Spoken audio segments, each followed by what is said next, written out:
السلام علیکم ورحمۃ اللہ وبرکاتہ۔ عاشورہ یعنی 10 محرم، اس دن کے روزے کی بہت زیادہ فضیلت ہے۔ چند احادیث کی روشنی میں دیکھتے ہیں۔ حضرت ابو ہریرہ رضی اللہ عنہ سے روایت ہے کہ رسول اللہ صلی اللہ علیہ وسلم نے فرمایا، رمضان کے روزوں کے بعد سب سے زیادہ فضیلت والے روزے اللہ کے مہینے محرم کے ہیں۔ اسی طرح دوسری روایت میں آپ صلی اللہ علیہ وسلم نے ارشاد فرمایا کہ مجھے اللہ تعالیٰ سے امید ہے کہ یوم عاشورہ یعنی 10 محرم کا روزہ گزشتہ 1 سال کے گناہوں کا کفارہ بن جائے گا۔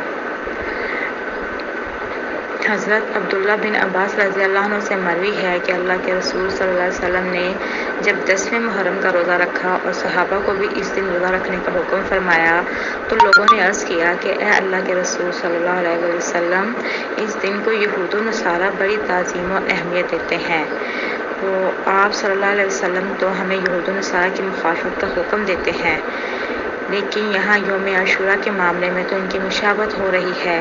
تو آپ صلی اللہ علیہ وسلم نے ارشاد فرمایا کہ آئندہ سال اگر اللہ نے چاہا تو ہم 9 محرم کو روزہ رکھیں گے۔ ابن عباس رضی اللہ عنہ فرماتے ہیں کہ اگلا سال آنے سے پہلے اللہ کے رسول صلی اللہ علیہ وسلم انتقال فرما گئے۔